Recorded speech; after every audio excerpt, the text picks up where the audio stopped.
एक तरफ पंजाब में बढ़ता हुआ नशे का कारोबार और दूसरी तरफ एक मासूम लड़के की कहानी। ओटीटी पर रिलीज हुई नई वेब सीरीज लुक्खे कुछ इस तरह से गुथी हुई है कि आप 1 मिनट के लिए भी कहीं बोर नहीं होते। इस पूरी कहानी को म्यूजिकल बैकग्राउंड के साथ पेश किया गया है, मगर कुछ एपिसोड गुजर जाने के बाद यह सीरीज आपको कहीं भटकी हुई लगने लगती है। कहानी पंजाब के खूबसूरत शहर चंडीगढ़ की है, जहां एक लड़का लक्की अपने ड्रग एडिक्शन की वजह से अपने दोस्त को खो देता है। इसके बाद वो सजा के तौर पर एक ड्रग रिहैब में पहुंचता है। दूसरी तरफ है एमसी बदनाम, जो कि एक रैपर है और साथ ही ड्रग बनाने का अवैध धंधा भी करता है। इस काम में उसका साथ देता है उसका भाई जैज और गर्लफ्रेंड पैडी।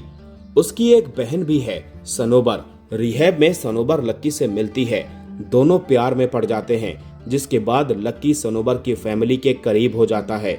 इसी बीच एंट्री होती है पुलिस ऑफिसर गुरबानी कौर यानी राशि खन्ना की, जो लक्की को ब्लैकमेल करती है। वो ड्रग के पूरे सिंडिकेट को जड़ से उखाड़ने के लिए काम करती है और इसमें लक्की उसकी मदद करता है। क्या लक्की गुरबानी से खुद को बचा पाएगा? इन सब के बीच वो अपना और सनोबर का रिश्ता कैसे बचाएगा? ऐसे कई सवालों का जवाब जानने के लिए आपको ये वेब सीरीज देखनी पड़ेगी दोस्तों। लुक्खे को एक बेहतरीन कहानी के तौर पर लिखा गया है। इसके साथ ही सीरीज का निर्देशन भी काफी अच्छी तरह से किया गया है। हर सीन एक दूसरे से कनेक्ट करता है। पंजाब सिर्फ नाम के लिए ही नहीं दिखाया गया, हर डायलॉग में आपको पंजाब की झलक मिलती है। पूरी सीरीज में पंजाबी बोलते हुए कलाकार बिल्कुल भी बनावटी नहीं लगते। यह सीरीज मिलेनियल और जेन जी दोनों जनरेशन को पकड़ कर रखती है। यह शुरुआत से ही आपको बांध कर रखती है। म्यूजिक में रैप स्पेस को भी काफी अच्छी तरह से पेश किया गया है।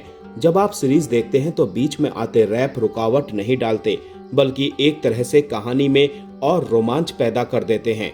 सीरीज की कास्टिंग अच्छी है और सभी कलाकारों की एक्टिंग भी शानदार है। लक्ष्यवीर सरन अपने रोल लक्की में काफी फिट बैठे हैं। कहीं कहीं राशि खन्ना आपको ओवर एक्टिंग करती नजर आ सकती हैं, मगर बाकी में वो अपने रोल में ठीक ठाक लगी। एक्टिंग में बाकी सब बढ़िया हैं, पर श्वेता तिवारी की बेटी पलक तिवारी को अभी और कुछ सीखने की जरूरत है।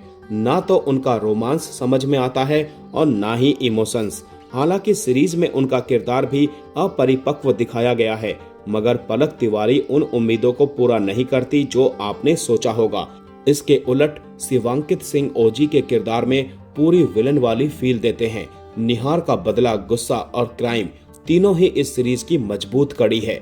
सीरीज का निर्देशन हिमांक गौर ने किया है। साथ ही इसकी स्क्रिप्ट अग्रिम जोशी और देवोजीत दास ने लिखी है। निर्देशन कहीं कहीं आपको कमजोर पड़ता लग सकता है। कुछ जगह ड्रामा थोड़ा ज्यादा, कहानी थोड़ा कम वाला मामला भी है। कुछ सीन में आपको लगता है कि आप हंसने वाले हैं, मगर फिर वो सीन ना ही कॉमेडी निकलता है और ना ही सस्पेंस। आपको लगता है कि आप पूरी तरह ड्रग से जुड़े क्राइम एस्केप देखेंगे, मगर साइकोलॉजिकल रंग बीच में होने से ना सीरीज में क्राइम दिखता है, ना सस्पेंस, और ना ही यह फीलिंग से जुड़ पाती है। हालांकि इसके बाद भी सीरीज मनोरंजक है और इसे एक बार तो देखा ही जा सकता है।